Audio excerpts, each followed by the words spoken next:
నమస్తే విజయ పెద్దన గారు. నమస్తే ఉషా. వైఫ్ అండ్ హస్బెండ్కి సంబంధించి ఇప్పటికీ ఒక 200+ వీడియోస్ మనం చేస్తున్నాం.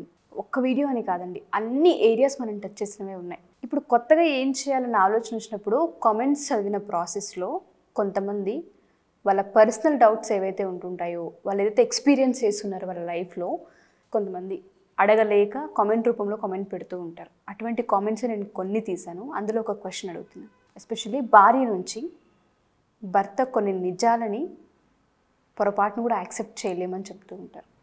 ఇవి మేము ఎక్స్పెక్ట్ చేయలేదు, ఇది నిజమా, మేము నమ్మలేకపోతున్నామని షాక్కి గురైన భర్తలు కొంతమంది ఉంటారు. దానివల్ల డిస్టర్బెన్సెస్ వస్తూ ఉంటాయి. అటువంటి నిజాలు ఏంటి? ఎస్పెషల్లీ ఆడపిల్లలు భార్య అన్న పొజిషన్కి వెళ్ళిపోయిన తర్వాత ఏ ఏ విషయాలలో జాగ్రత్తలు వహించాలి అంటారు? ఆర్గానిక్ పద్ధతిలో మీ చర్మాన్ని తెల్లగా మార్చుకోవాలనుకుంటున్నారా? సంప్రదించండి డాక్టర్ మాధవిని. కొన్ని నిజాలు తెలుసుకున్నప్పుడు షాక్కి గురవుతూ ఉంటారు అని అన్నావు. అఫ్కోర్స్, అంటే ఏంటంటే అందుకే ఈ రోజుల్లో అంటే ప్రీ మ్యారిటల్ కౌన్సిలింగ్ అనేది అవసరం అవుతుంది పెళ్ళికి ముందు అనేది కూడా మనం చాలాసార్లు చెప్పాం. అంటే ఏంటంటే కొంతమంది మగపిల్లలు కానీ ఆడపిల్లలు కానీ పెళ్ళి అంటే అదేదో అంటే సెటిల్ అయిపోయాం కాబట్టి, పెళ్ళి టైం వచ్చింది కాబట్టి, ఉద్యోగం వచ్చేసింది కాబట్టి నెక్స్ట్ పెళ్ళి అంటే 10th నెక్స్ట్ ఇంటరు, డిగ్రీ, ఉద్యోగం, పెళ్ళి అన్న ప్రాసెస్లో ఉంటుంది తప్పితే అసలు ఇవాళ ఆ పరిస్థితి లేదు. ఎందుకంటే అమ్మాయిలకి కూడా కొన్ని నిర్దిష్టమైన అభిప్రాయాలు, నేను పెళ్లి చేసుకుంటే ఇలా ఉంటాను, ఇలా ఉండాలి అనేవి కూడా యాడ్ అవుతున్నాయి. సో కాబట్టి ఏంటంటే రెండు పక్కల మనం కాలంతో పాటు మారాలి. కాబట్టి మగపిల్లలు కూడా భార్య గురించిన నమ్మలేని నిజాలు అనే కంటే పెళ్ళి గురించి, పెళ్ళి తర్వాత ఆడపిల్లలు ఏం ఎక్స్పెక్ట్ చేస్తారు అనే దాని గురించి తెలుసుకుంటే ఇంకా బెటరు. ఇవాళ రేపు భార్యలు కూడా ఈక్వల్ పార్ట్నర్షిప్ని కోరుకుంటున్నారు. అంటే నువ్వు ఎక్కువ, నేను తక్కువ, నేను ఎక్కువ, నువ్వు తక్కువ అంటలేదు. ఏదైనా ఈక్వల్గా. అంటే ఇప్పుడు ఇద్దరు ఉద్యోగాలు చేస్తున్నారు అనుకోండి, భర్తలు కూడా పని చేయాలని కోరుకుంటున్నారు ఇంట్లో. ఎందుకంటే వాళ్ళు ఉద్యోగం చేస్తున్నారు, సంపాదిస్తున్నారు. సో ఈక్వల్గా అంటే నేనే ఉద్యోగం చేసి నేను ఒక్కదాన్నే ఇంటి పని ఎందుకు చెయ్యాలి అనేది అడుగుతున్నారు. వెనకట కొంచెం మా అప్పుడు ఎట్లా ఉండేదంటే ఉరుకులు పరుగుల మీద ఉద్యోగం, మళ్ళీ ఇంటికి వచ్చి వంట, పిల్లలు అంతా ఆడాళ్ల పని అన్నట్టు ఉండేది. ఇప్పుడు అది అంటే ఇది అంటే ఒక రకంగా అంటే మెచ్చుకోవాల్సిన విషయమే. కాకపోతే నేనేమంటున్నా అంటే మగపిల్లలు కూడా ఇంటి పని షేర్ చేసుకోవటానికి సిద్ధంగా ఉండాలి అన్న ఒక నిజాన్ని తెలుసుకోవాలి. ఇంకోటి, ఆడపిల్లలు భార్య అయిన తర్వాత ఆడపిల్లలు భర్త నుంచి రెస్పెక్ట్ అంటే గౌరవాన్ని కోరుకుంటున్నారు. అంటే ఏంటి, అంటే ఐ లవ్ యూ అని, ఆ బేబీ అని, డార్లింగ్ అని ఇవన్నీ ఇంటి దగ్గర ఉన్నప్పుడు పిలిచేసి నలుగురిలోనూ ఏదో చులకనగా మాట్లాడటం, నీకేం తెలుసులే మా ఆవిడ ఇది అని ఏదో జోక్స్ వేస్తే వాళ్ళు గబుక్కుని తీసుకోవట్లేదు. కాబట్టి ఆ రెస్పెక్ట్ అన్నది కూడా భార్యలు కోరుకుంటున్నారు అనే నిజాన్ని ఒకటి గ్రహించాలి.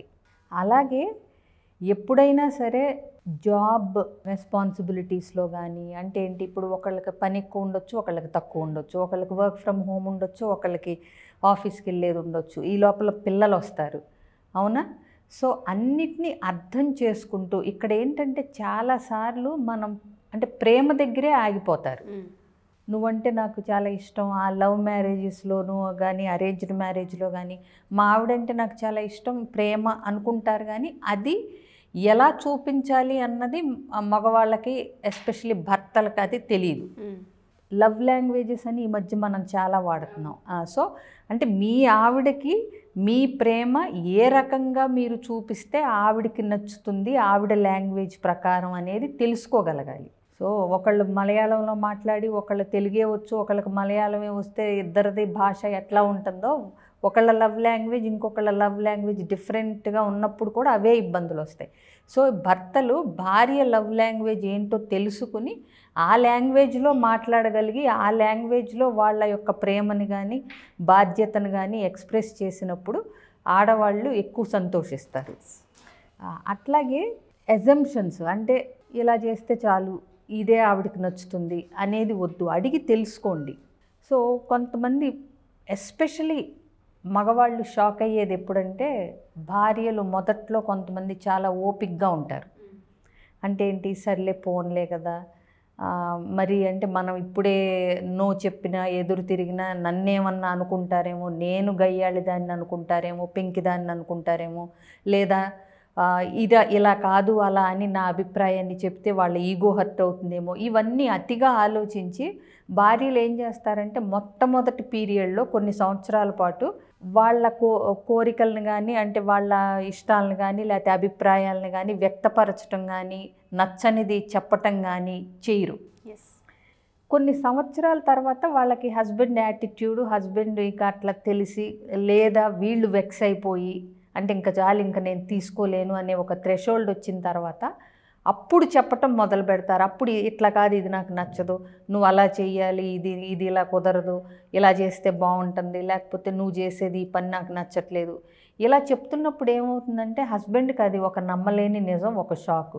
ఇదేంటి ఎంతకాలం బాగున్నావిడ ఇప్పుడు ఎదురు తిరుగుతుందో, ఎదురు మాట్లాడుతుందో, అదేంటి ఏది నచ్చట్లేదు అంటుంది, ఇలా చెప్తుంది అలా చెప్తుంది. అంటే మీరు గమనించాల్సింది ఏంటంటే ఆవిడకి ఎప్పుడూ కొన్ని నచ్చలేదు, అప్పుడు చెప్పలేకపోయింది, ఇప్పుడు చెప్తుంది.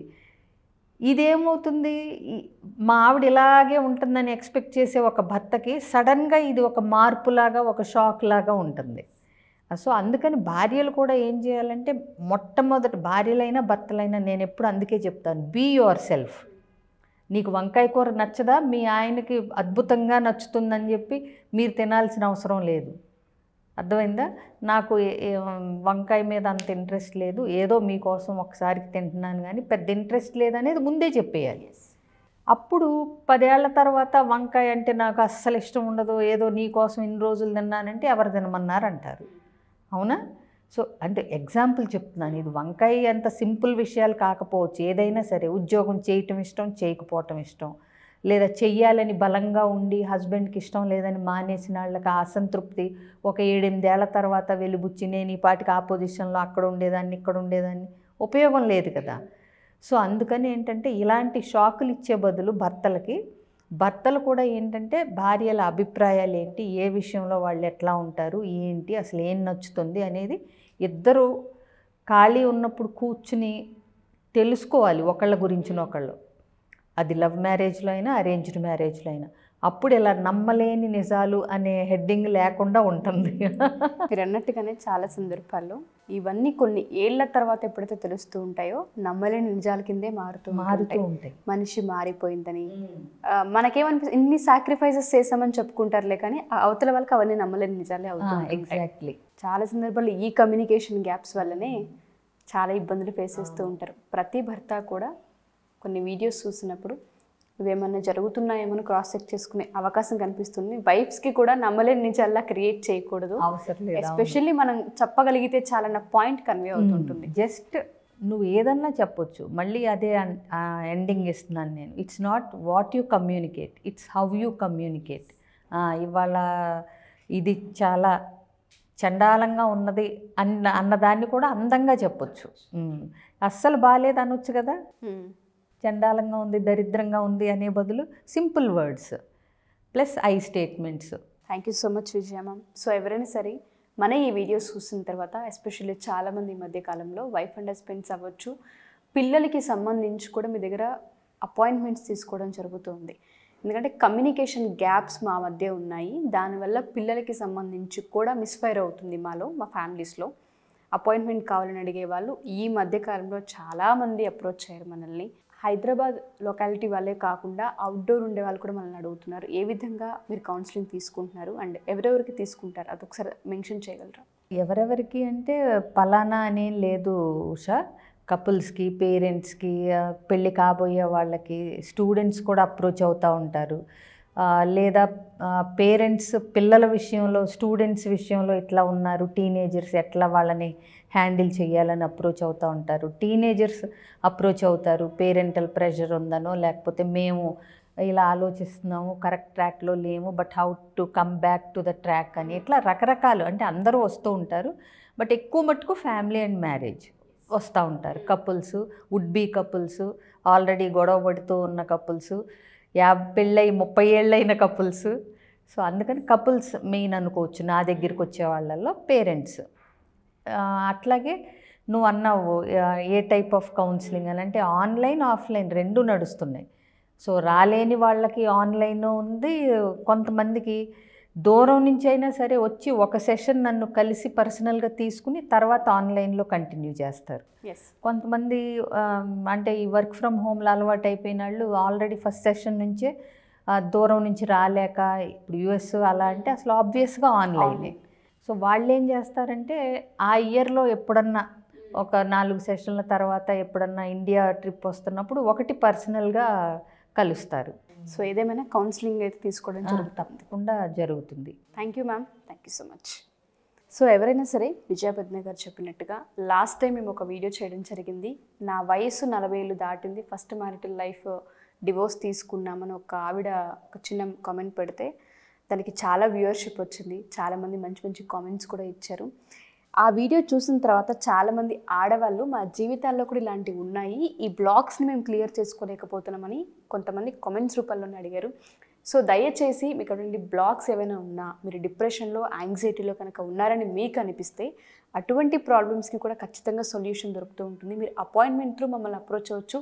విజయ పద్మ గారు ఖచ్చితంగా మీ సమస్యకి సొల్యూషన్ ఖచ్చితంగా చూపించడం జరుగుతూ ఉంటుంది. అండ్ దాంతోపాటు ఎవరైనా సరే కపుల్స్ కావచ్చు, పేరెంట్స్ కావచ్చు, కౌన్సిలింగ్ తీసుకోవాలి అనుకున్న, సమస్యను ఒకసారి కామెంట్ రూపంలో అడగాలి అనుకున్నా ఖచ్చితంగా మీరు కామెంట్ చేయొచ్చు. ఇంకేదైనా డౌట్స్ ఉండి ఎంక్వైరీ చేయాలనుకుంటే కింద స్క్రోల్ అవుతున్న కాంటాక్ట్ నెంబర్ని కాంటాక్ట్ చేస్తే విజయ పద్మ గారికి మీకు పూర్తి వివరాలు అందిస్తారు. Thank you.